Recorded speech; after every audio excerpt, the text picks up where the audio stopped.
আসসালামু আলাইকুম। নাহমাদুহু ওয়া নুসাল্লি আলা রাসূলিহিল কারীম। আম্মা বা'দু ফালহামদুলিল্লাহ। উপস্থিত তরিকাতে সালিকিন, মাদ্রাসায়ে মাসুমিয়ার ছাত্ররা ও দূর দূরান্ত থেকে আগত মেহমানরা, আল্লাহ প্রেমিক, তরিকাতি অনুসারী ব্যক্তিবর্গ, আজকের একটা বিশেষ জিনিস আপনাদের সামনে আলোচনা করে দিয়ে দেই।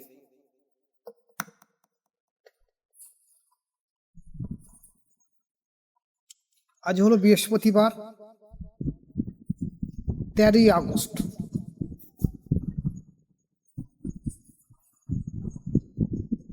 গতকাল গিয়েছে 12 তারিখ,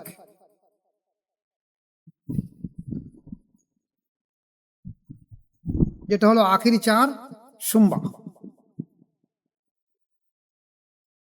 তার আগের দিনে 11 তারিখ গিয়েছে 27শে রজব, মোজারদ আলপেসানি আহমদ ফারুক সেরহিন রহমতুল্লাহ ইসালে সব।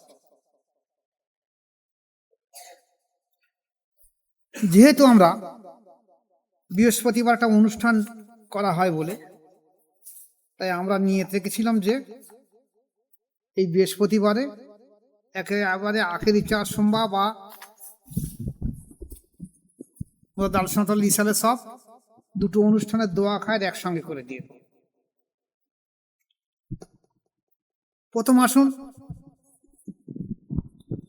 আখেরি চার সোমবারটা কি? এটা হল ফার্সি ভাষা। এক সোমবার, দু সোমবার, সে সোমবার, চার সোমবার। এই আখেরি চার সোমবার হলো এই সফর মাসের শেষ বুধবার। রাসূল পাক সাল্লাল্লাহু আলাইহি ওয়াসাল্লাম অসুস্থ ছিলেন, সেদিনে একটু সুস্থ হয়েছিল। তাই সাহাবায়ে কেরাম রাদিয়াল্লাহু তাআলা আনহুগণ খুশি করে আনন্দ উৎসব করেছিল এবং মিষ্টি বিলাই করেছিল। মিষ্টি মানে এখন আমাদের মতো রসগোল্লা নয়, পায়েস, হালুয়া বিলি করেছিল, যে রাসূল পাক সাল্লাল্লাহু আলাইহি ওয়াসাল্লাম সুস্থ হয়েছে। তাই সেদিনটা হলো আখেরি চার সোমবার, গতদিন চলে গেছে।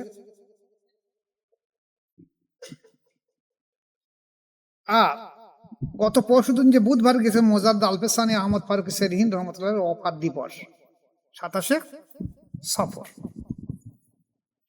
এখন মাসটা হলো সফর। কি মাস? সফর মাস।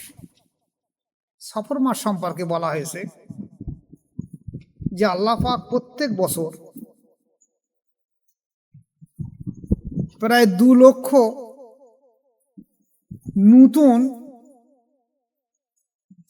রোগ মুসিবত পাঠিয়ে দেয় পৃথিবীর বুকে। প্রত্যেক বছর 2 লক্ষ নূতন রোগ মুসিবত পাঠিয়ে দেয়। শুধু সফর মাসে 1,20,000 রোগ মুসিবত পাঠিয়ে দেওয়া। এই সেই সফর মাস। আল্লাহ পাকের কাছে দোয়া চাবে যে আল্লাহ, সফর মাসে রোগ মুসিবত থেকে আল্লাহ তুমি আমাদেরকে হেফাজত করো। আমাদের দরকার ছিল আরো আগে বলা, তবু এখন বলে দিয়ে দিচ্ছি, আপনারা সবাই দোয়া করবেন যে আল্লাহ রোগ মুসিবত যে সফর মাসে আসে সেই হিসেবে আপনি আমাদেরকে হেফাজত করুন। এখন আসুন, মোজারদ আলপেসানি রহমতুল্লাহ আলাইহি যে ইসালে সওয়াব 11ই আগস্ট 27শে সফর, এই সম্পর্কে দুটো একটা কথা বলে নিয়ে নেই। যে উনি হলেন আমাদের তরিকার জনক বা প্রতিষ্ঠাতা বা সর্দার।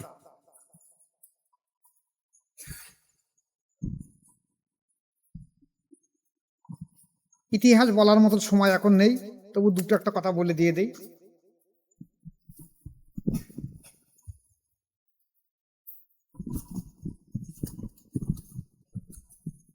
যে বংশগতভাবে ওনারা তাসাউফপন্থী। ওনার বাপ, দাদা, তার দাদা, তার বাপ, তার বাপ, বংশগতভাবে তোমরা তাসাউফ তরিকাতপন্থী। ওনার দাদা হলো আহাদ রহমতুল্লাহ আলাইহ। উনি চিস্তিয়া এবং কাদিরিয়া তরিকার দুটো তরিকার মাশায়েখ ছিলেন।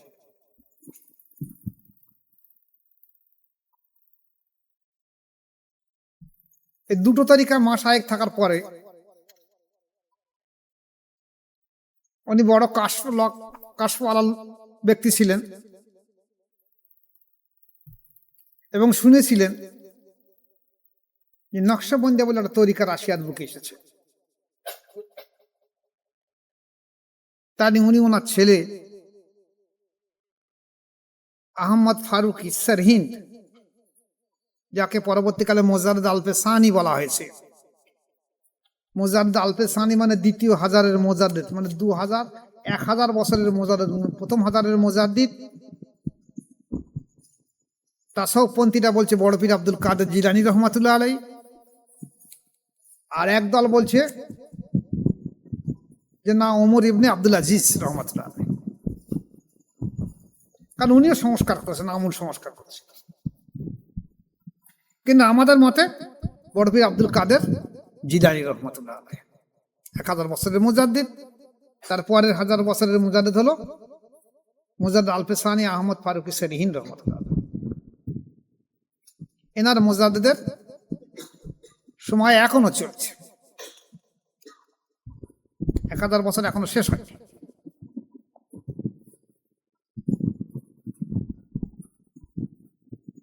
তো ওনার আব্বার কাছ থেকে উনি কাদরিয়া এবং চিশতিয়া তরিকার খেলাফত পেয়েছিলেন। ওনার আব্বা বলেছিলেন, বাবা, রাশিয়ার বুকে নকশবন্দি বলে একটা তরিকা এসেছে। আমাদের যেমন কাদরিয়া চিশতিয়া তরিকা, এই তরিকায় যেমন দেখা গেছে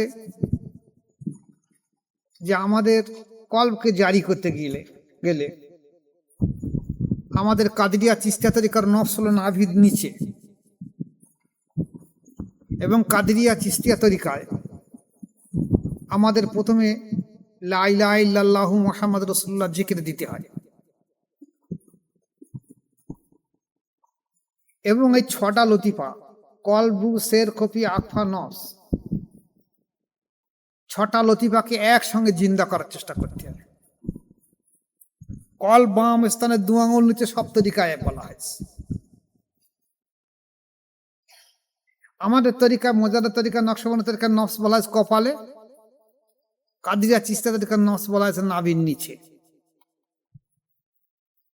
তাইলে ওই তরিকায় কাদরিয়া এবং চিশতিয়া তরিকা সর্বপ্রথম আগে নফসের উপরে প্রেসার দেওয়া হয়। আর নফস হলো অন্ধকারপূর্ণ।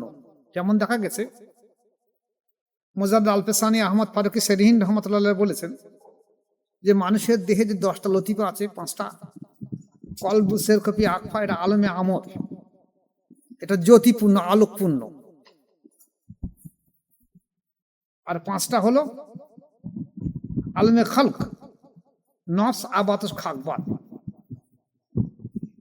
এই জ্যোতিপূর্ণ আলমে আমর এটা হুকুমের সঙ্গে সঙ্গে সৃষ্টি হয়েছিল, কিন্তু আলমে খালক সময়ে সৃষ্টি হয়েছে। যেমন দেখা যাচ্ছে পৃথিবীর সৃষ্টি একদিনে হয়নি, কিন্তু আলমে আমর কুন ফায়াকুন বলার সঙ্গে সঙ্গে তৈরি হয়েছে। তো এই আলমে আমর এবং আলমে খালক অন্ধকারপূর্ণ, নফস তো অন্ধকারপূর্ণ, আলমে খালক তার নফস অন্ধকার, তার আলো নেই।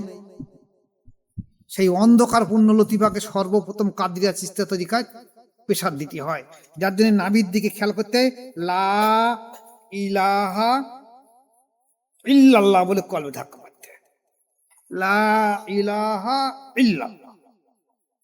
এটা হলো কাদরিয়া চিশতিয়া তরিকার জিকির। এখন এই জিকির দেখা যাচ্ছে এই 6টা লতিফা একসঙ্গে জিন্দা হতে হবে।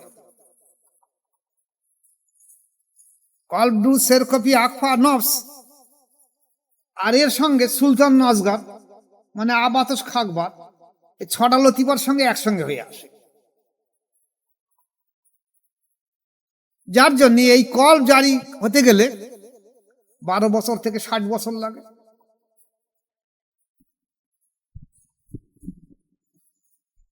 তাই উনি ওনার ছেলেকে বলেছিলেন যে কাদেরিয়া চিশতিয়া তরিকার এই যে কঠোর সাধ্য সাধনা, এই সাধ্য সাধনা করার মতন বর্তমান জমানার লোকের খুব কম আছে।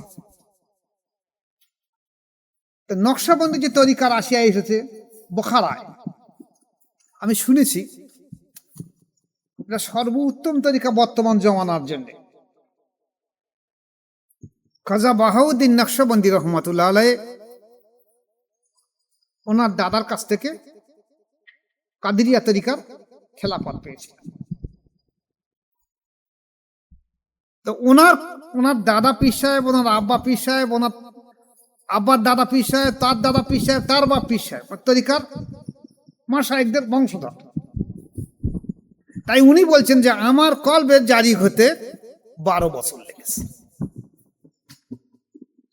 তাহলে আমার বংশধারা সব তরিকার তাসাউফপন্থী, তাদের যদি 12 বছর লাগে, তাহলে সাধারণ মানুষ যারা তরিকা করেনি জীবনে, করে না জীবনে, তাদের ডেকে ডেকে এনে তরিকার মধ্যে দাখিল করানো হবে, তাহলে তারা তো জীবনভর কল জারি হবে না।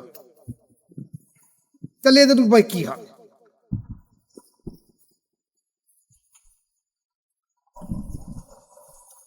এই যেমন দেখা গেছে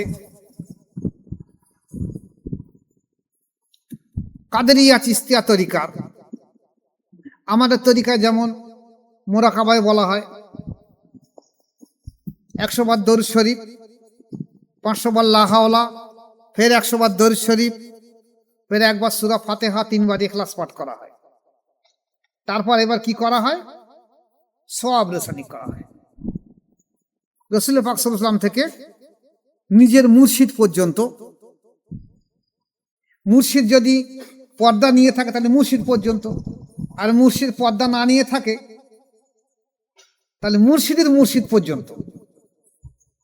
এইবার ওনাদের অনেক দোয়ায় আর আমার মুর্শিদের ওসিলা করে আমার ভেতরে আল্লাহ ফায়েজ দান করে, এটা বলা হয়তো। কিন্তু কাদেরিয়া আর চিশতিয়া তরিকা কি বলা হয়? যে আল্লাহ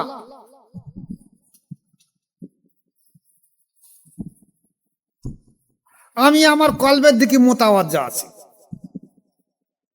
কল তো বাম স্থানে 2 আঙ্গুল নিচে, আর আমার কল জনাব পীর সাহেবের কলবের দিকে মোতাওয়াজ্জা আছে। আর পীর সাহেবের কল রাসূল পাক সাল্লাল্লাহু আলাইহি ওয়াসাল্লামের কলবের দিকে মোতাওয়াজ্জা আছে। রাসূল পাক সাল্লাল্লাহু আলাইহি ওয়াসাল্লামের কলবের ওসিলায় আমার পীর সাহেবের কলবের থেকে আমার কলবে ফয়েজ আসুক, এই বলা হয়তো। এই নাকি অন্য কিছু? ও মশিয়া রহমান কইতেছে তাই বলা হয়তো, এই বলা হয় না অন্য কিছু বলা হয়? কি বলছে বলো? আমার এখান থেকে বই দেখেন একশো তালিমের যেখানে টেবিল রয়েছে।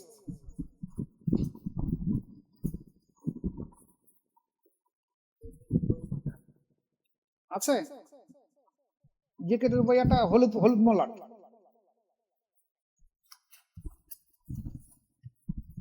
না সরু সরু সরু।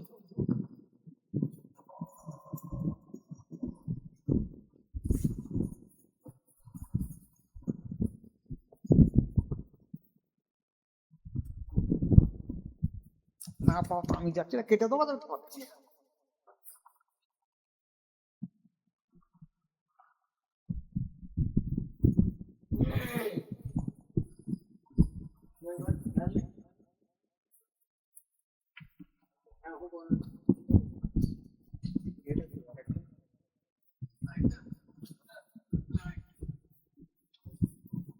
যেটা দেখেন এটা হলো নামাজ ও দোয়া শিক্ষা বা দিনিয়াত শিক্ষা। এই বইটা তেঁতুলিয়া মাদ্রাসার সম্পাদক মোহাম্মদ তাজামুল হোসেন সাহেব উনি লিখেছেন। উনি এই বইটার শেষে শুধুমাত্র চিস্তিয়া তরিকার জিকিরের নিয়ম দিয়েছেন। উনি মেজে হুজুর সাহেবের বোধহয় মুরিদ ছিলেন। তাহলে ওখানে কোন তরিকা ছিল? চিস্তিয়া তরিকা ছিল। চিস্তিয়া তরিকা ছিল, কিন্তু বলছি আমরা 4 তরিকার বিষয় এই জায়গায় দিয়েছে যে ফজরের পরে এশার পরে দরুদ শরীফ পড়ার নিয়ম নিয়তাইতে আমি আমার কলবের দিকে মোতাবাজ্জা আছি।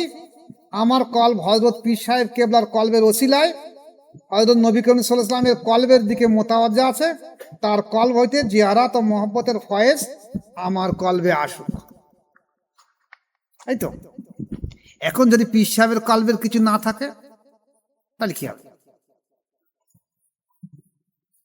আমি আমার কলবের দিকে মোতাওয়াজ্জা আছি এবং আমার কলব পীর সাহেব কেবলার দিকে মোতাওয়াজ্জা আছে। তা পীর সাহেবের যদি কলব জারি না থাকে তাহলে কি হবে? এই বলছিলাম গত দিনে বলছিলাম গত সপ্তাহে যে একজন ব্যক্তি একজনের কাছে বায়াত গ্রহণ করেছে, দুজন, যে আমরা বায়াত হবার পরে আমার নাম বলবো না। গত সপ্তাহে বলে দিয়েছি যে আমরা বায়াত হওয়ার পর জিজ্ঞেস করলাম যে আমরা কি আমল করব, বলছে কোরআন শরীফ পড়া আর 5 ওয়াক্ত নামাজ পড়া। এই রবিবার ডানকুনি গেছে, ডানকুনি না কি ওটা জায়গার নাম কি, ডানকুনি জগদীশপুর। জগদীশপুর ওখানে দেখা গেছে ওখানে কয়েকজন বায়াত হয়েছে। তারা বলছে আমরা ফুরফুরা শরীফে বায়াত ছিলাম। তা আমাদের বলেছে যে তোমরা কাজ কাম করে খাও, তোমরা কি আমল করতে পারবে? 5 ওয়াক্ত নামাজ পড়া শুধু। এখন শুধু যদি সে 5 ওয়াক্ত নামাজ পড়ে তাহলে বায়াত করিয়ে কি লাভ? আর বায়াতের যে এই যে পদ্ধতি রয়েছে কলব জারি হওয়া, হয়তো সব তরিকার আছে, কাদেরিয়া, চিশতিয়া, নকশবন্দের মধ্যে সব তরিকা এসেছে। তাহলে এখানে দেখা যাচ্ছে যদি কোনো পীর সাহেবের কলবের জারি না থাকে তাহলে দেখতে হবে, আমাকে বায়াত হওয়ার সময় দেখে নিতে হবে যে সেই পীর সাহেব কটা ব্যক্তিকে কলব জারি করে দিতে পেরেছে। আর না হলে কিচ্ছু হবে না, নিজেও ধ্বংস হয়ে যাবে, পীর সাহেব তো মরবে আর নিজেও মরতে হবে। তাই আমার বক্তব্য হলো বায়াত গ্রহণ করার আগে পীর সাহেবের কাছে জেনে নেবে বা তার মুরিদদের কাছে খোঁজ নেবে যে অধিকাংশ মানুষের কলব জারি হয়েছে কি হচ্ছে না। যদি না হয়ে থাকে তাহলে সেখানে বায়াত গ্রহণ করবে না, যদি হয়ে থাকে তাহলে সেখানে বায়াত গ্রহণ করবে। ফিরে আসনে দেখি, তো অন্যদিকে অনেকটা কথা বেড়ে যাবে। তো মোজাররদ আল-পেশানি আহমদ ফারুকি সেরহিন রহমাতুল্লাহ আলাইহি সময় ওনার আব্বা বলেছিলেন যে বা রাশিয়ায় বোখারে যে নকশবন্দ তরিকা আছে, এই তরিকার যদি উত্তম তরিকা যদি পাও তো এই তরিকা তুমি বায়াত গ্রহণ করে দেখিনি তরিকাটা কেমন। খাজা বাহাউদ্দিন নকশবন্দি রহমাতুল্লাহ যে 12 বছর পরে ওনার কলবের উন্নতি হলো। কলবের উন্নতি মানে কি, একেবারে নফস থেকে সমস্ত সুদূর অলঙ্কার পর্যন্ত একসঙ্গে না হলে কিন্তু কলব জারি হবে না।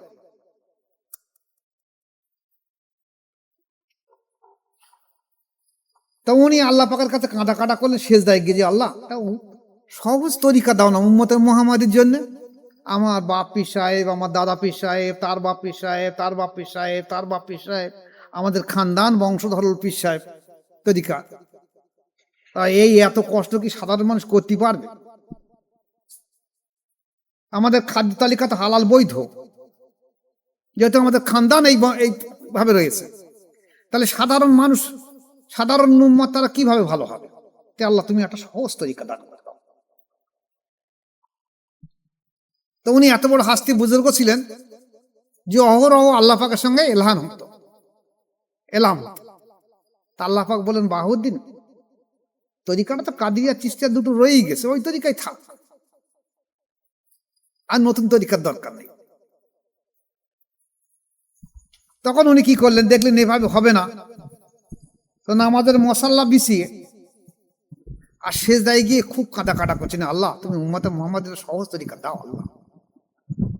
যখন আজান হচ্ছে, ওয়াক্ত হয়ে যাচ্ছে, নামাজটা পড়ে দিচ্ছে, কিন্তু প্রতিজ্ঞা করেছে যে আল্লাহ পাক যদি আমার এই ওয়াদা না কবুল করে, আমার এই দোয়া না কবুল করে, আমার ওয়াদা না, আমার এই দোয়া না কবুল করে, তাহলে আমি বাহাউদ্দিন জীবনে আর কোনো দিন আজ থেকে আর খানা আর পান করা দুটো বন্ধ করে দেবো। তা আমি বেঁচে থাকি বা না থাকি, অন্তত উম্মতে মুহাম্মাদের যদি একটা সহজ তরিকা আল্লাহ পাকের কাছ থেকে কেঁদে কেটে আমি দেখে দিয়ে যাব। ইতিহাস রয়েছে 13.5 দিন, প্রায় 14 দিনের মতন, 13 দিন, 13 রাত 14 দিন হবে, বা 13 দিন 14 রাত হবে, এরকম হবে 13.5 দিন। ওনার তখন জীবন ওষ্ঠাগত, নামাজের রক্তলি নামাজ পড়ে আর সবসময় সেজদা গিয়ে অঝোর ঝরে কাঁদে যে আল্লাহ উম্মতের মধ্যে সহজ তরিকা দাও। আর আল্লাহ পাকে বারে বারে এলহাম দেয়, বাহাউদ্দিন মাথা উঁচু করো, এই তো কাদেরিয়া চিশতিয়া তরিকা রয়েছে, তুমি কেন আবার নতুন করে তরিকা চাচ্ছ? ওটাই তো উত্তম তরিকা। উনি বলছে আল্লাহ পাক আমার বাহাউদ্দিনের জন্য আমি কিছু চাইনি, আমি তোমার দোস্তের উম্মত যারা আছে এদের জন্য চাচ্ছি সহজ একটা তরিকা দাও। শেষকালে যখন ওনার জীবন ওষ্ঠাগত হলো, তখন আল্লাহ পাক হুকুম দিল, বাহাউদ্দিন তুমি মাথা উঁচু করো, যাও তোমার দোয়া কবুল করে নিচ্ছে, তুমি খাদ্য এবং পানীয় পান করে নাও। কিসে? পদ্ধতি তরিকার পরিবর্তন হলো, আজ থেকে নকশবন্দি তরিকা হবে। নকশা কর, তোমার শাহাদাত আঙুল, তোমার শাহাদাত আঙুল কোন মুর্শিদের কলবে, কোন মুরিদের কলবে ঠেকানোর সঙ্গে সঙ্গে আমি আল্লাহ পাক আমার কুদরতি হাতের মাধ্যম দিয়ে, ফায়েজের মাধ্যম দিয়ে তার কলব সঙ্গে সঙ্গে জারি করে দিয়ে দেব। এই জন্য তরিকাকে বলা হয়েছে নকশবন্দি তরিকা। এখন এই এমনই এক তরিকা, সেই সময় তো পত্রের মাধ্যমে, চিঠির মাধ্যমে বায়াত হওয়া যেত।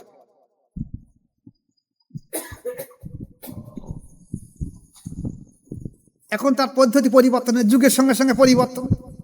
এখন ফোনে এসে, ইউটিউবে এসেছে, হোয়াটসঅ্যাপে এসে, ইমো এসেছে, বহু কিছু এসেছে, এর মাধ্যমে বায়াত হওয়া। তো আমি দেখেছি যে এখান থেকে সুদূর দক্ষিণ আফ্রিকা, আমেরিকা, লন্ডন, বাংলাদেশ, এমনকি পৃথিবীর অন্যান্য রাষ্ট্রে, সৌদি আরব, অন্যান্য রাষ্ট্রেও দেখেছি বায়াত গ্রহণ করে, ইমোর মাধ্যমে দিয়ে বায়াত গ্রহণ করে আমি ইশারা করে দিলাম এখান থেকে যে তুমি এই জায়গাটা খেয়াল করো, তোমার সাত আঙুল দিকে, তুমি সাত আঙুলে হাত, কলবের দিকে খেয়াল করো, হাত থাকাও। দেখা গেছে আল্লাহ পাকের কি ইজ্জত, কি কুদরত জানিনি, আল্লাহর অশেষ দয়ার মাধ্যম দিয়ে তাদের কলবে অধিকাংশ কলব জারি হয়ে গেছে। এ হলো নকশবন্দি তরিকা। এই নকশবন্দি তরিকায় বলা হয়েছে যে পদ্ধতি এবার পরিবর্তন হলো আমূল। যে প্রথম কলবে খেয়াল করো, কলবকে জারি করে দাও, কলব আল্লাহ আল্লাহ আল্লাহ আল্লাহ জিকির করো। কলবের একটা আলো আছে, বলছে কলবের একটা আলো আছে, যে আলোটা হলুদ, সে আলো যখন আসবে, কলব জারি হওয়ার পরে আলো আসবে, তখন তুমি রুহের সবক দাও, রুহের একটা আলো আসবে। শেরের সবক দাও, শেরের একটা আলো আসবে। খফির সবক দাও, তার একটা আলো আসবে। আকবার সবক দাও, তার একটা আলো আসবে। নফসের সবক দাও, নফস বিশুদ্ধ, বর্ণহীন, তবুও তার একটা জ্যোতিপূর্ণ আলো আছে।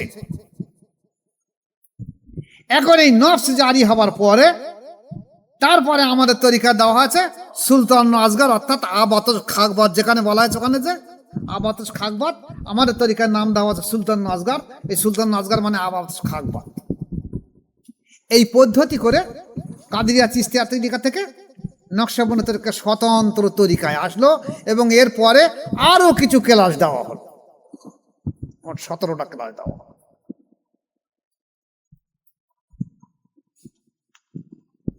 আহাদ রহমাতুল্লাহ আলাইহি, মদদ আলপেসানি রহমাতুল্লাহ আব্বা ওনার ছেলেকে বলে গেলেন, বাবা নকশবন্দি তরিকা উত্তম তরিকা, কিন্তু আমার নসিবই হলো না। যদি তোমার জীবনে কোনোদিন সম্ভব হয়ে ওঠে, তুমি এই তরিকাটা আবার হাসিল করে দেখো, কত উত্তম তরিকা। যেখানে আমাদের কাদিরিয়া চিশতিয়া তরিকায় 12 বছর লাগছে কলবে অনুভূতি আসতে, সেখানে নকশবন্দের তরিকায় দেখা যাচ্ছে 1 সেকেন্ড থেকে 40 দিনের মধ্যে অনুভূতি আসে। উনি ওনার আব্বা ইন্তেকালের পরে, পদ্মা নেওয়ার পরে উনি হজ পাকে যাওয়ার জন্য দিল্লি আসলেন। তখন দিল্লি ভিসা দিত আর বোম্বে থেকে জাহাজ ছাড়ত। এই দিল্লি আসার পরে ওনার একটা দোস্ত ছিল, সে ওনার দোস্ত বললো যে বাবা দোস্ত, এই দিল্লি শহরে একজন পীর সাহেব এসে রাশিয়ায় থেকে, তার নাম বাকি বিল্লা, খানকা করে ছোট, কিছু বাচ্চা কাচ্চা পড়ায় আর কিছু মুরিদ টুরিদ আসে তাদের কাছে তরিকা তালিম দেয়। তা তুমি চলো দিন দেখি সত্যিকারের পীর সাহেব কিনে দেখে নেবে। তো উনি আসলেন। এখন তরিকার একটা জজবা থাকে, যেটা প্রাইমারি স্টেজ বলে খুব বেশি আলোচনা করা যায় না। প্রথম অবস্থা বলে একটু যে ছেড়ে দিয়ে দেবো, দিয়ে তার সঙ্গে কিছু গোপন কথা আলোচনা করবো, তা ছেড়ে দেওয়ার সঙ্গে সঙ্গে শেয়ার হয়ে যাচ্ছে।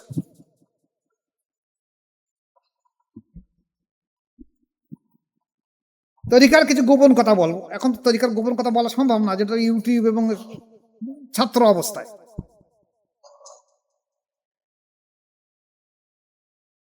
তা উনি ওখানে যাওয়ার সঙ্গে সঙ্গে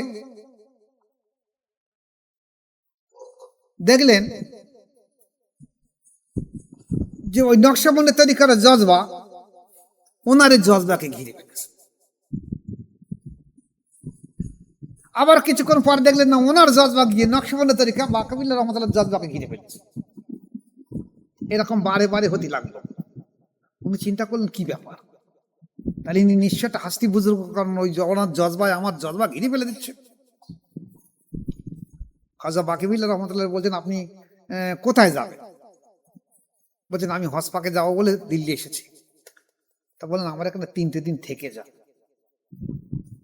তারপর চলে যাবে। তা উনি শুনেছেন নকশবন্দের তরিকা, হঠাৎ ওনার আব্বার কথা খেয়াল হলো, তাহলে 3টে দিন থেকে যাই।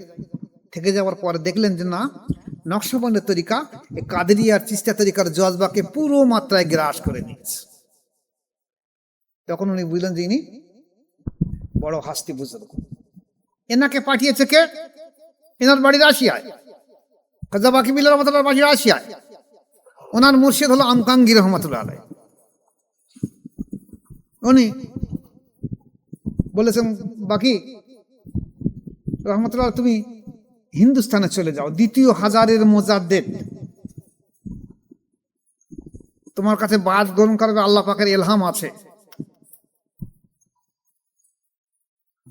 বলছে হুজুর আমি এই রুগ্ন শুগ্ন মানুষ আর অসুস্থ মানুষ, আমি সেখানে গিয়ে কোথায় খুঁজবো? বলছে তুমি দিল্লি চলে যাও, আল্লাহর হুকুম হলি আল্লাহ ঠিক এনে দিয়ে দেবে। তো দিল্লি গিয়ে উনি একটা ছোট মতো খানকা মতন করে সেখানে কিছু বাচ্চাদের কোরআন তেলাওয়াত করায়, আর কিছু বয়স্কদের আস্তে আস্তে আস্তে আস্তে বায়াতে পদ্ধতি বায়াত চালু করেছে। ইত্যু বছরের মধ্যে আলোচনা আসলো। এখন রুহানিয়াত এমন একটা জিনিস, বাকি বিল্লাহ রহমতুল্লাহ আসার আগে মুজাদ্দেদ আলপেসানী রহমতুল্লাহ ওনার কাছে যে বায়াত গ্রহণ করবেন, ওনার চেহারা মোবারক উনি দেখে এসেছেন। তাই দেখার পরে উনি চিন্তা করলেন এই সেই ব্যক্তি যাকে আমার মুর্শিদ বায়াতের হুকুম দিয়েছিল, এনার দ্বারা 2য় হাজারের মুজাদ্দেদ, ইনি 2য় হাজারের মুজাদ্দেদ। বায়াত করলেন 3.5 মাস পরে খেলাফত দিয়ে দিলেন। এবারে উনি চিন্তা করলে তাহলে আমি হজ পাকে যাবো। মুর্শিদের কাছে জিজ্ঞাসা করছে হুজুর আমি হজ পাকে যাবো? বলছেন না। বলছে আমার বিরাট ইচ্ছা ছিল হজ পাকে যাবো, রাসূল পাক সাল্লাল্লাহু আলাইহি ওয়াসাল্লামের মাজার জিয়ারত করবো, কাবা তাওয়াফ করবো। বলছেন না, যাওয়ার দরকার নেই, ওর থেকে আর বড় কাজ এখানে আছে হিন্দুস্তানে। বলছে আমার জিয়ারতের থেকে বড় কাজ। বল জিয়ারতের থেকে বড় কাজ বর্তমান ভারতবর্ষের বুকে আকবর বাদশাহ শাসন করছে। কে করছে? আকবর বাদশাহ। এই আকবর বাদশাহ ইসলামকে মুছে দেওয়ার জন্য দিন ইলাহি একটা ধর্ম এনেছে। দিন ইসলামকে মুছে দেওয়ার জন্য দিন ইলাহি ধর্ম এনেছে। এই দিন ইলাহি ভিতরে দিন ইসলামের সমস্ত জিনিসকে বরবাদ করে দেওয়া হয়েছে। ইতিহাস বলতে গেলে অনেক বড় হবে, আমি সেদিকে যাচ্ছি না। তা তুমি দিন ইসলাম জিন্দা করার জন্য তুমি এখান থেকে যাও, তোমাকে হসপাকে যাওয়ার দরকার নেই। আমার কাছে আমার একটা মুরিদের সাথে আমি হসপাকে যাবো, আপনি অনুমতি দেন না। আমি বলছি না, অনুমতি নেই। 10টা লতিফা জিন্দা করে যান, হসপাকে যাবেন। বলছে না, আমার অনেক কাজ কাম এগিয়ে গেছে। আমি আমার হুকুম নিয়ে আপনি যেতে পারেন।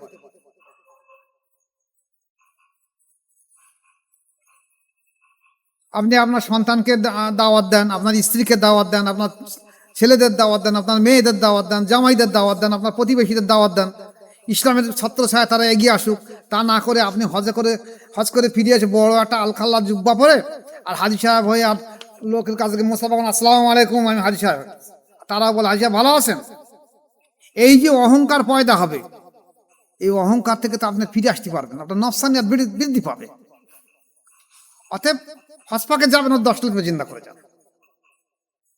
জানি না কি বুঝেছে, সেই জন্য আর আমরা এখানে আসে না। তা না আসে তা আমি আর কি করবো? তো খাজা বাকিবিল্লাহ রহমাতুল্লাহ আলাইহি ওনাকে এই হুকুম দেওয়ার সঙ্গে সঙ্গে উনি মুর্শিদের হুকুম মেনে নিয়েছেন। এই মুর্শিদের হুকুম মানেছেন বলে ওনার আল্লাহ পাক একটা তহবা দিয়েছে। কিসে তহবা? ওনার শেষ জীবনে ওনার খানকা শরীফে যারা গিয়েছেন দেখবেন, পাঞ্জাবের সেরহিন্দে মসজিদের পাশে ওনার খানকা শরীফ, খানকার পাশে একটা জায়গায় এখনো ঘিরে দেওয়া আছে ছোট্ট করে। ওনার একটা মনে একটা বাসনা ছিল গুপ্ত, যে আল্লাহ পাক আমি এই দিন ইসলাম জিন্দা করার জন্যে আমি হজ পাকে যাওয়ার সময় মেলাতে পারিনি, তাহলে আমার কি হজ নসিব হবে না? আমার কি কাবা জিয়ারত হবে না? তো আল্লাহ পাক কি করলেন, আসরের পরে সম্ভবত উনি মোরাকাবা হালতে বসে আছেন, এমন সময় ইলহাম হলো যে আপনি তাকিয়ে দেখুন, আপনার খানকার মধ্যে আমি কাবাকে এনে হাজির করে দিয়ে দিয়েছি। উনি তাকিয়ে দেখলেন যে সত্যিকার আমার খানকার মধ্যে কাবা এসেছে।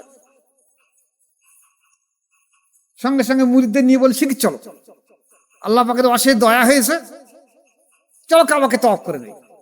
ওখানে কাবা 7 বার তওয়াফ করে নিয়ে ওখানে আবার 2 রাকাত করে নামাজ পড়ে নিয়ে নেওয়ার পরে মনের মধ্যে প্রতিক্রিয়া হলো যে আল্লাহ, কাবা তো তওয়াফ হলো, কিন্তু কাবার পানিটা জমজম থাকলো, সে জমজমের পানিও তো পান করা হয়, সেটা তো আমার জীবনে হবে না।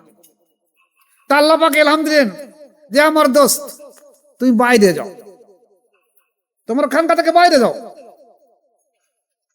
তিনি বললেন বাইরে গিয়ে কিতাব দেখা যায়, হুকুম যখন হয়েছে বাইরে যাই। বাইরে হয়ে দেখলেন যে ওনার ওই খানকার পাশে একটা জমজম খুব সঙ্গে সঙ্গে তৈরি হয়ে গেছে এবং তাকে পানি টইটম্বুর হয়ে আছে,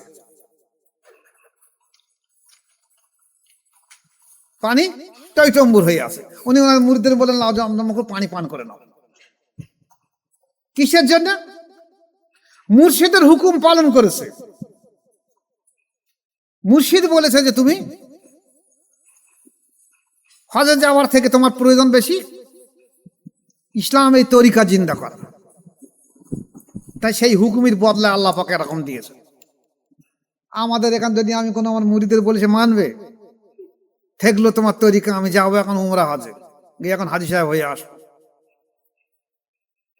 যা এই নকশবন্দের তরিকা তখন মোজাদ আল পেসানি রহমাতুল্লাহ আলাইহি কাদেরিয়া চিশতিয়া তরিকার মাশায়েখ, উনি এই কাদেরিয়া চিশতিয়া তরিকার বায়াত করাতেন, খেলাফত দিতেন। তারপর যখন বাকিবিল্লাহ রহমাতুল্লাহর কাছ থেকে নকশবন্দের তরিকা হাসিল করেছেন, তখন তিনি এটা তো উত্তম তরিকা, তাহলে নকশবন্দের তরিকার আমি বায়াত করাই। তার নকশবন্দের তরিকা বায়াত করতেন। ওনার জীবনে উনি 10,000 খলিফা রেখে গেছেন, 10,000। সবাইকে কাকে কাদেরিয়া চিশতিয়া তরিকা দিয়েছে, অধিকাংশকে নকশবন্দের তরিকা খেলাফত দিয়েছে। শেষ সময় উনি একদিন বসে আছেন ওনার খানকা শরীফে, রুহানি ভাবে বসে আছেন, দেখছেন যে বড় পীর আব্দুল কাদের জিলানী রহমাতুল্লাহ আলাইহি ওনার মুরিদদের নিয়ে ওনার কাছে এসে বসলেন। বসে বললেন, জয় দ্বিতীয় হাজারের মুজাদ্দেদ আহমদ ফারুক সরিহিন, আমি প্রথম এই তরিকা এনেছি বিশ্বের বুকে, আর এই তরিকাটাই আপনি প্রচার করুন। সঙ্গে সঙ্গে দেখা গেল খাজা মঈনুদ্দিন চিশতি রহমাতুল্লাহ আলাইহি, চিশতিয়া তরিকা, উনি ওনার মুরিদ মোতাকেদের নিয়ে সেখানে হাজির হলেন রুহানি ভাবে। উনি বললেন, আমি হিন্দুস্থানের ওলি, আর উনিও হিন্দুস্থানের ওলি, বরঞ্চ আপনি চিশতিয়া তরিকায় বাদ করেন। এবারে রুহানি ভাবে দেখা যাচ্ছে খাজা বাহাউদ্দিন নকশবন্দি রহমাতুল্লাহ আলাইহি উনি রাসূল পাক সাল্লাল্লাহু আলাইহি ওয়াসাল্লামের প্রধান খলিফা হযরত আবু বকর সিদ্দিক রাদিয়াল্লাহু আনহুকে সাথে করে নিয়ে এই দরবারে আসলেন। এসে বললেন, না, আমার এই নকশবন্দি তরিকা সর্বোত্তম তরিকা, আপনি নকশবন্দি তরিকায় কাজ করেন, এবং যদি বিশ্বাস না হয় আমি এই প্রথম খলিফা হযরত আবু বকর সিদ্দিক রাদিয়াল্লাহু আনহুকে এনেছি, আপনি ওনার কাছ থেকে জিজ্ঞাসা করেন এটা উত্তম তরিকা কিনা। এখন আবু বকর সিদ্দিক রাদিয়াল্লাহু আনহু বললেন, দেখো আমি এর ফয়সালা করতে পারবো না, কারণ তোমরা তিনজন মাশায়েখ সবাই উত্তম কথা বলেছো, সবার দাবি ঠিক, আমি বরঞ্চ রুহানি ভাবে রাসূল পাক সাল্লাল্লাহু আলাইহি ওয়াসাল্লামকে এই মসজিদে আনতে পারি, আমাকে সময় দেওয়া হোক, আমি রাসূল পাক সাল্লাল্লাহু আলাইহি ওয়াসাল্লামকে জানাই, উনি আসুন এখানে, উনি ফয়সালা করে দেবেন। সেই সময় দেখা গেছে রাসূল পাক সাল্লাল্লাহু আলাইহি ওয়াসাল্লাম ওনার সাহাবা সমবিবাহারে সবাই এসে সেদিন দিয়ে আসে হাজির হয়েছিলেন। ওই সময় দেখা গেছে সেরহিন শহরে এত বেশি পরিমাণে রুহানি এসে হাজির হয়েছিল, একটা যদি পা গলানোর মতন জায়গা সেখানে ছিল না। সেরহিন শহরে নবী এসেছে, সবাই নবীর সম্মানাতে সালাম দোয়া কেরাম করলেন। রাসূল পাক সাল্লাল্লাহু আলাইহি ওয়াসাল্লাম জিজ্ঞাসা করলেন, কি ব্যাপার? সবাই বলেন, হুজুর এই ব্যাপার দেখুন। উনি বলছেন কাদিয়া তরিকা, আমার তরিকায় কাজ করা, ইনি বলেন চিশতিয়া, ইনি বলেন নকশবন্দি তরিকা। আবু বকর সিদ্দিক রাদিয়াল্লাহু আনহু বলতে, কোন তরিকাটা কাজ করাবে আপনি একটা ফয়সালা করে দিয়ে দেন। রাসূল পাক সাল্লাল্লাহু আলাইহি ওয়াসাল্লাম বললেন, দেখো কাজ করো। বড় পীর সাহেবকে বললেন, তোমার তরিকার নিসবত তুমি কোথা থেকে পেয়েছো? আমার থেকে তো? বলছি, হ্যাঁ হুজুর আপনার থেকে। বলে, সমস্ত তরিকার নিসবত আমাকে দিয়ে দাও। বলছি, দিয়ে দেব। খাজা সাহেবকে বললেন, তোমার তরিকার সমস্ত নিসবত আমাকে দিয়ে দাও। ঠিক আছে, দিয়ে দাও। বাহাউদ্দিন নকশবন্দি রহমাতুল্লাহ আলাইহি বললেন যে তুমিও তোমার সমস্ত তরিকার নিসবত আমাকে দিয়ে দাও। এই তিনটে তরিকা এক জায়গায় করা হলো, করে একটা নতুন তরিকার জন্ম দেওয়া হলো। ওই দিন ওই সময় থেকে সেই তরিকার নাম হলো মুজাদ্দেদিয়া তরিকা।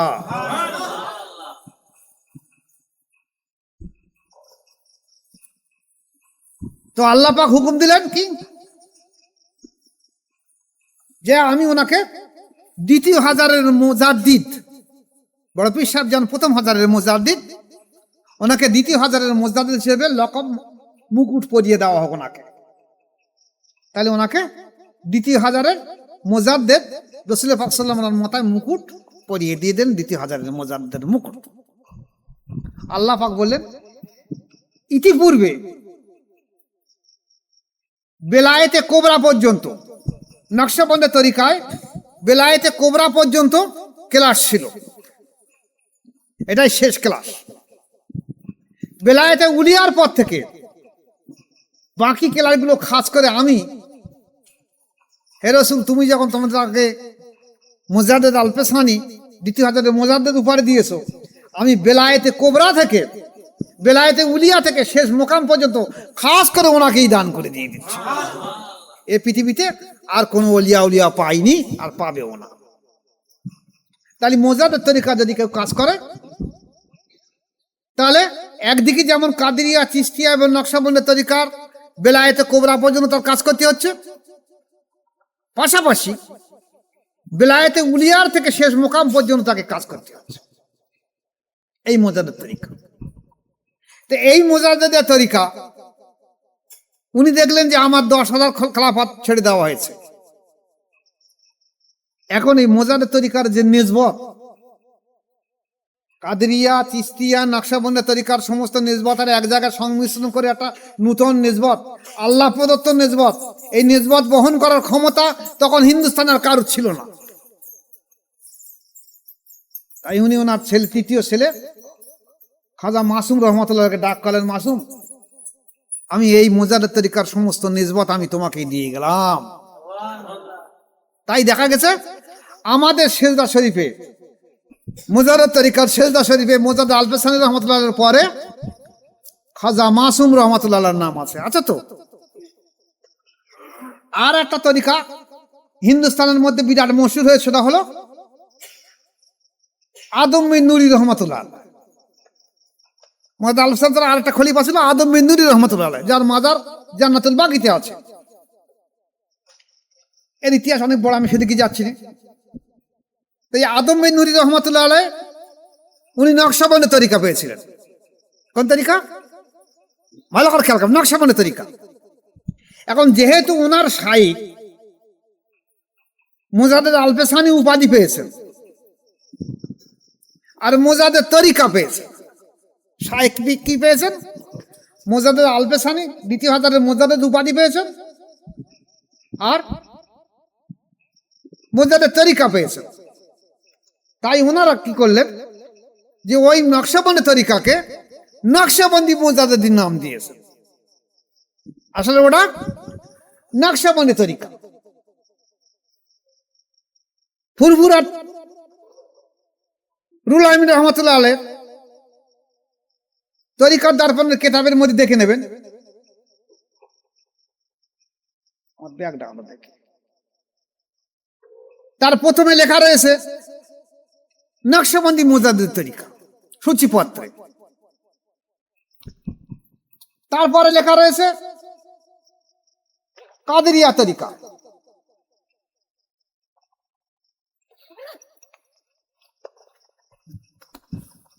তারপরে লেখা রয়েছে চিস্তিয়া তরিকা। দেখে না, এই কিতাবটার নাম হলো তরিকার দর্পণ রুহুল আমিন সাহেবের কিতাব।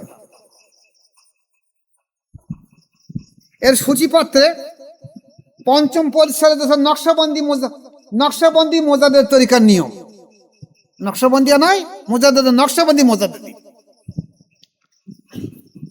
তারপরে দিয়েছে ষষ্ঠ পরিচ্ছেদ দিয়েছে কাদেরিয়া তরিকার নিয়ম, সপ্তম পরিচ্ছেদ দিয়েছে চিস্তিয়া তরিকার নিয়ম। তাহলে মোজাদের তরিকাটা কোথায়? এটা রুহুল আমিন রহমতুল্লাহ লিখেছে, কিন্তু উনি করেছ কোন তরিকা? উনি লিখেছেন, এটা লিখতে পারে অন্য কিতাবের হাওলা দিয়ে, অন্য সব কিতাবের হাওলা তুলেছে। তার জ্বলন্ত প্রমাণ মেজুদুর সাহেবের এই যে তাজামুল হোসেন সাহেব, উনি যে কিতাব লিখেছে তার শেষ পৃষ্ঠা ইনি আর নকশবন্দি মোজাদ্দিদের কোনো রকম সবক দেয়নি, কাদেরিয়া তরিকার কোনো সবক দেয়নি, উনি চিস্তিয়া তরিকার জিকিরের নিয়ম পরিষ্কার করে লিখেছে। তাহলে নিশ্চয়ই উনি চিস্তিয়া তরিকা আমল করেছেন।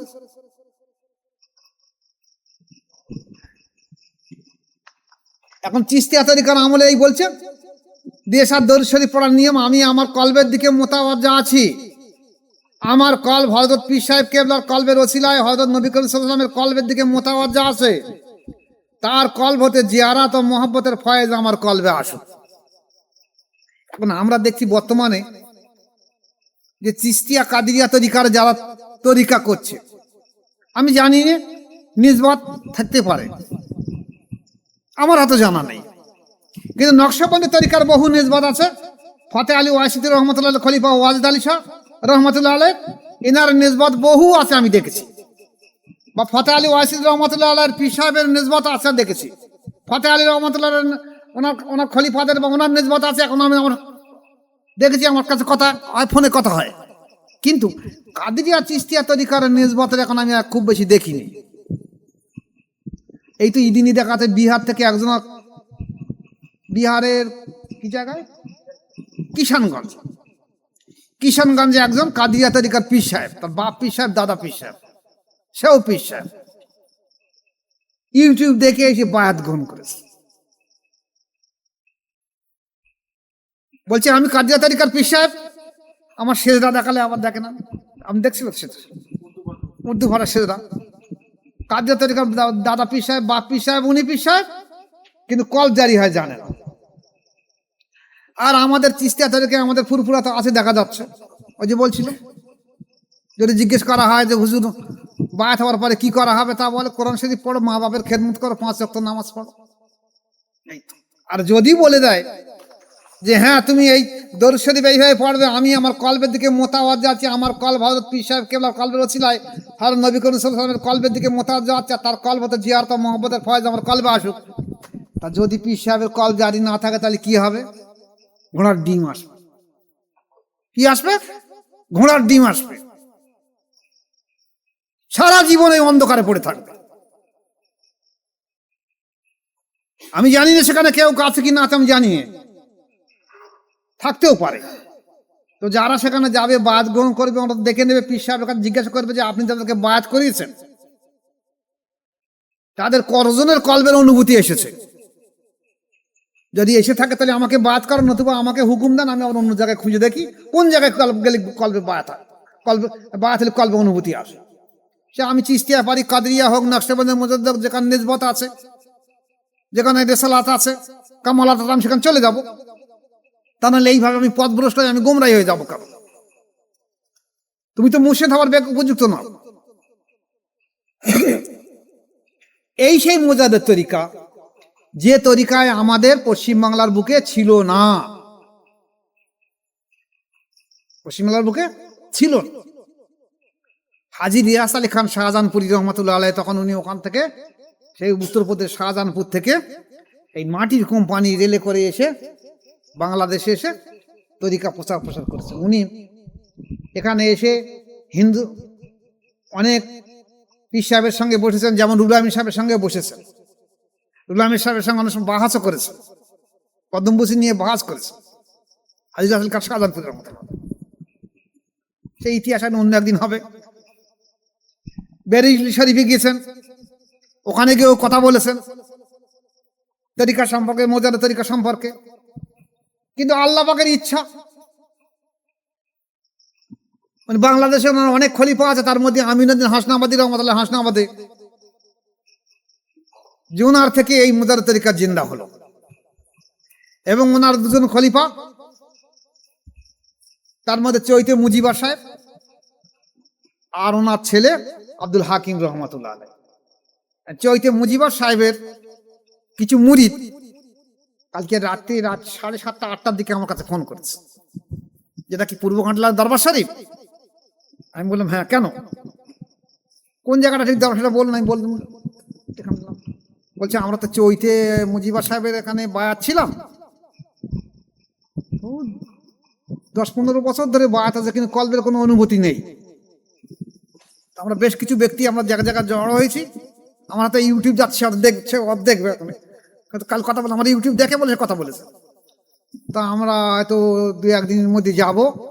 আমি বৃহস্পতিবার আসুন, তাহলে বৃহস্পতিবারটা তো হবে না, তারপরে 2 দিনের মধ্যে যাবো গিয়ে আমরা বায়াত গ্রহণ করে আসবো। কারণ এক্ষুনকার এই মুহূর্তে আমরা দেখছি তেমন ব্যক্তি দেখি না যে ব্যক্তির কাছে গেলে অন্তর শুদ্ধ সুস্থ হতে পারে। তাহলে দেখা গেছে আব্দুল হাকিম রহমতুল্লাহ আলাইহি 39 জনকে খেলাফত দিয়ে গেছে। আমিনুদ্দিন হাসনাবাদী রহমতুল্লাহ 2 জন খেলাফত দিয়ে গেছেন।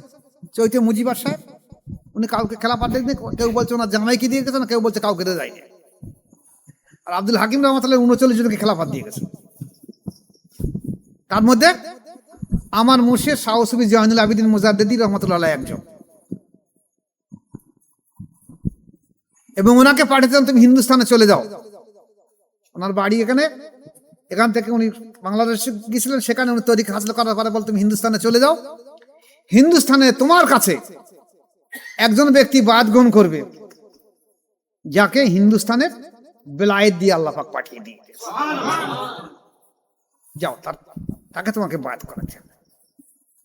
উনি সেই জন্যতে আবার ওনার জন্মভূমি এখানে ফিরে আসলেন। তাহলে সেই আসার কারণে আজকে দেখা যাচ্ছে আল্লাহ পাকের অশেষ দয়া হলো বলে আজ তিনি আমাকে খেলাফত দিয়েছেন বলে আমি আজ আপনাদের সামনে সেই মোজাদের তরিকা সম্পর্কে বলতে পারছি। বা আজকের আমার স্বইচ্ছায় সামনাসামনি বায়াত, ইউটিউবের মাধ্যমে বায়াত, লক্ষের অধিক মানুষ বায়াত গ্রহণ আছে। এবং আমি অধিকাংশ মানুষ তো আমার সঙ্গে কথা বলে যারা বায়াত হয়েছে। এই কালকের বোম্বে থেকে দুটো ফোন এসে দুজনার, একজনের 2 লতিফায় কাজ করে, একজন 3 লতিফায় কাজ করে, দুজনের সবক পাল্টে দিতে এসে। কোথায় বোম্বে তারা আমার দেখিনি জীবনে। বোম্বে এই ছোট ফোনের মাধ্যমে, আমাদের ছোট ফোন থাকে, ছোট ফোনের মাধ্যমে বায়াত গ্রহণ করেছে এবং এই ফোনের মাধ্যম দিয়ে সবকিছু সব পাল্টে মেরেছে। তাহলে আজকের এই তরিকায় এসেছে বলে আমরাও বুঝতে পারছি, আমিও বুঝতে পারতেছি। আমিও ওই রকম বলতুম যে নারায়ে তাকবীর, আল্লাহু আকবার, পীর সাহেব কেবলা জিন্দাবাদ, যা করে পীর সাহেব করে। অন্তর যে জিকির হয় না ধারণা আমিও জানতুম না, কিন্তু আল্লাহর অশেষ দয়া, হয়তো আল্লাহ পাক আমাকে এই তরিকায় আনবে বলে আমার শিক্ষার জীবনে 1982 সালে আমি এই তরিকার দর্পণটা কিনেছিলাম এবং সেইখানে দেখেছিলাম যে মোজার তরিকা সম্পর্কে।